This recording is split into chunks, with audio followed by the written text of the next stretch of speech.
history is not written by the truth. It is written by the survivors who can afford to by the narrative. Right now, 12,000 feet beneath the Atlantic, lies a ship the world calls the Titanic. But the steel tells a different story. Evidence suggests the ship at the bottom of the ocean is actually its damaged twin. The Olympic swapped in the dark of night to fulfill a billion-dollar insurance fraud. The sinking of the Titanic was not a freak accident of nature. It was a planned execution of a vessel designed to save a dying corporation from bankruptcy. The White Star Line was drowning in debt, and their flagship, the Olympic, had been mangled in a collision that insurance companies refused to cover. To survive, the company faced a sinister crossroads. They chose the unthinkable, the swap, to lead a ship toward a planned disaster. For insurance, gold is a level of greed that defies words, while Thomas Andrews put his soul into the purity of the craft. Those around him were calculating the price of blood. Success, designed for profit alone, is not a legacy, it is a countdown to a grave. But there is a flaw in this perfect crime. There was one man who knew every bolt, every rivet, and every secret hidden beneath the steel. Thomas Andrews. If the world was being fooled, why did the architect remain silent? And why did he eventually choose to sink into the abyss alongside a secret that wasn't even his to keep? As we peel back the layers of this conspiracy, we find a disturbing identity crisis. Side by side, the Titanic and the Olympic were nearly indistinguishable. Yet deep in their hulls, there were microscopic design differences that only an architect could spot. As Thomas Andrews walked those corridors during the maiden voyage, he must have seen things that whispered to him that this was not the ship he had perfected. This deception was fueled by a profound sickness of arrogance. When the world shouted, even God himself could not sink this ship, they were flaunting human pride. That very arrogance became the perfect camouflage for the conspiracy. Thomas Andrews watched this pride from the inside. Realizing his genius was being used as an instrument of malice, he realized that the unsinkable reputation was nothing more than a shroud for a planned execution. Determination is not a loud scream. It is a quiet, relentless obsession. Long before the Titanic became a ghost, it was a dream in the mind of a man who refused to accept good enough. Thomas Andrews did not become the world's greatest shipbuilder by sitting in a comfortable office. He earned his title in the fire, the soot, and the freezing winds of the Belfast shipyards. Born into a wealthy family with every door open to him, Thomas chose the hardest path. He started as an apprentice at 16, scrubbing grease and driving rivets alongside the poorest laborers.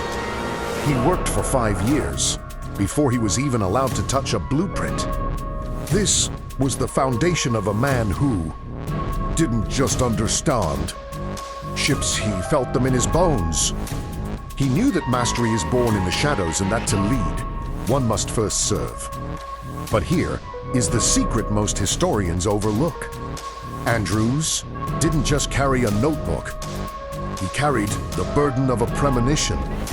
He once told a friend that the ship was too perfect for a world so flawed. Was he building a masterpiece? Or was he unconsciously building a monument to his own end? For Thomas, the Titanic was his breath. He walked the halls constantly, recording thousands of tiny improvements. He treated the ship like a living being, proving that when you put your soul into your work, the work becomes your character. Even when faced with court greed, Juaner's demanded beauty over safety by reducing the lifeboats. Thomas didn't quit. He fought for the passengers in quiet meetings. And though he was silenced by those who valued profit over people, he never stopped perfecting what he could control. On the night of April 14th, 1912, the stars over the Atlantic were cold and indifferent when the iceberg grazed the hull. Most people felt a faint jar, but to Thomas, it was as if a blade had been drawn across his own skin. He knew the heartbeat of his masterpiece had just skipped. In the captain's cabin, Thomas stared at the blueprints with a ghost-white face. He didn't guess. He calculated. He saw the water flooding into 5 watertight compartments, one more than she could withstand. In that mathematical silence, Thomas Andrews became the first man on Earth to realize that the unsinkable dream was now a massive, sinking coffin. He told Captain Smith the cold, brutal truth. The ship will sink in an hour and a half. It is a mathematical certainty. But here is the detail that the movies won't tell you.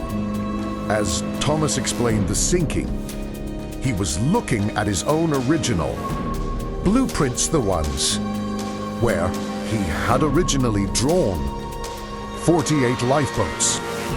He was staring at the evidence of his own forced silence. Was the water rising in the hull?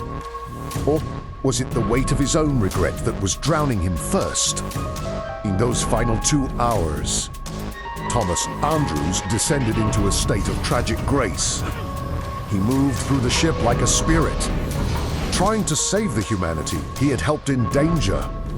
He was seen urging passengers into boats and throwing deck chairs overboard, so people in the freezing water would have something to cling to.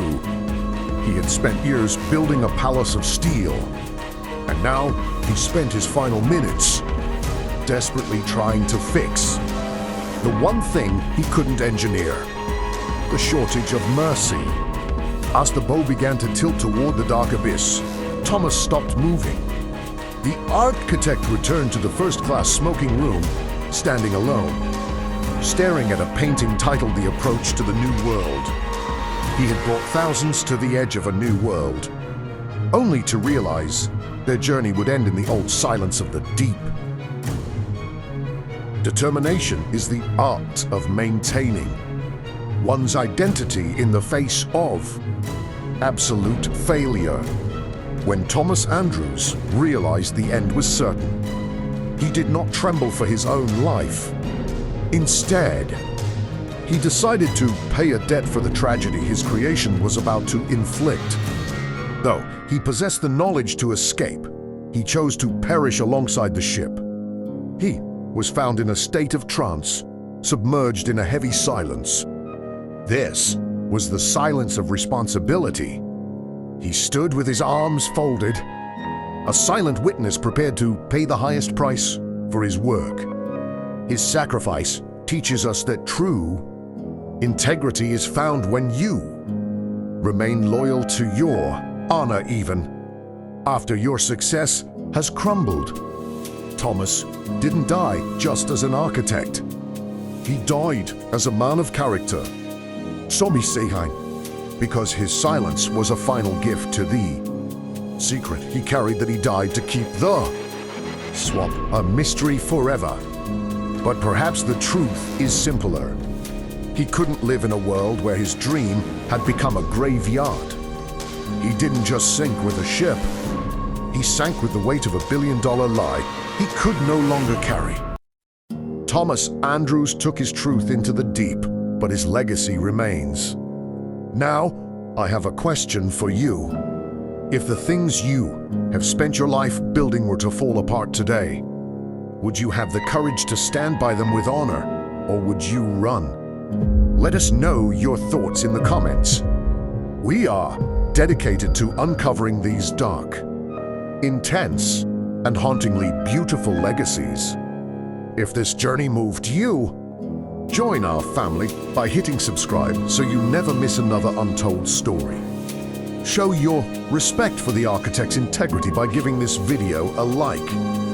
Thank you for watching. And remember, your character is the only thing that is truly unsinkable. Stay grounded.